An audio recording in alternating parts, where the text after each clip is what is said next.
que devons-nous dire entre les différents takbirs de la prière de l'Aïd? Tafadhal, Cheikh. Non.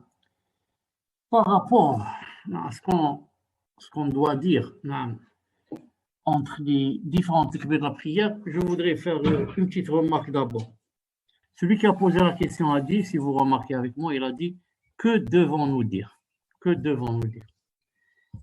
Donc, la personne atteste que c'est une obligation de dire des choses entre les différents takbirs. Or, que ce n'est pas vrai. D'abord, il n'y a rien dans la sunna du prophète sallallahu alayhi wa sallam. Et deuxièmement, s'il y avait, ce n'est pas une obligation. C'est juste une sunna, une recommandation. Donc, que devons-nous dire? Il n'est pas à sa place. Il aurait été préféré de dire, par exemple, c'est quoi la sunna entre les différents takbirs. Mais que devant? Devoir, ça veut dire que c'est obligé. Ça veut dire si je ne dis pas, j'ai des péchés. Si je ne dis pas, j'ai des péchés. Or, ce n'est pas vrai. Il n'y a même pas une sunna en ce sens. Qui vient du prophète sallallahu alayhi wa sallam. On va voir ici. قال الشيخ بن عثيمين رحمه الله تعالى dans مجموع الفتاوى مجلد السادس عشر فم 16 كتاب صلاة العيدين قال يشرع في صلاة العيدين أن يكبر في الركعة الأولى 7 تكبيرات. C'est légiféré pendant صلاة العيد, pendant la première raka'a, de dire 7 fois, de faire le takbir 7 fois. الأولى يفتتح به الصلاة, la première takbir, c'est pour ouvrir la salat, pour commencer la salat. Et 6 autres après, 6 takbir après, pour que ça fasse 7. ويكبر في الركعة الثانية 5 تكبيرات. Quant à la deuxième takbira, c'est seulement 5, à part le takbir avec lequel il se relève. Il dit Allahu Akbar pour se relever et il dit 5 fois Allahu Akbar, Allahu Akbar, Allahu Akbar, Allahu Akbar. Comme ça.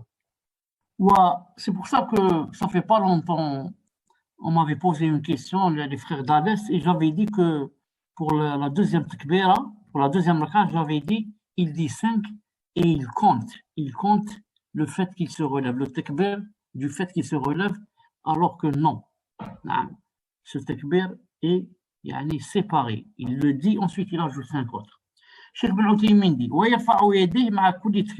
Cheikh Ben Uthaymin est d'avis qu'il lève les mains avec chaque takbira. Mais bien sûr, il n'a pas cité le dalil du prophète sallallahu alayhi wa sallam pour la bonne raison qu'il n'en existe pas. C'est certains sahaba qui le faisaient comme par rapport à lever les mains pour le takbir. Donc, وَيَشْرَعُ لَهُ, et c'est légiféré, أَنْ يَحْمَدَ اللَّهِ, qu'ils disent Alhamdulillah, wa Subhanallah, Wallahu Akbar, et qu'ils fassent la prière sur le prophète sallallahu alayhi wa sallam, bayna kulli takbirin, entre chaque 2 takbirs. Entre chaque 2 takbirs, qui dit ces 4 choses. Subhanallah, Alhamdulillah, La ilaha illallah, Allahu Akbar, et il fait la salat sur le prophète sallallahu alayhi wa sallam, mais comme vous savez aussi, il n'a pas donné un dalil du prophète sallallahu alayhi wa sallam. Ce qui prouve que, il dit certains sahaba, sûrement.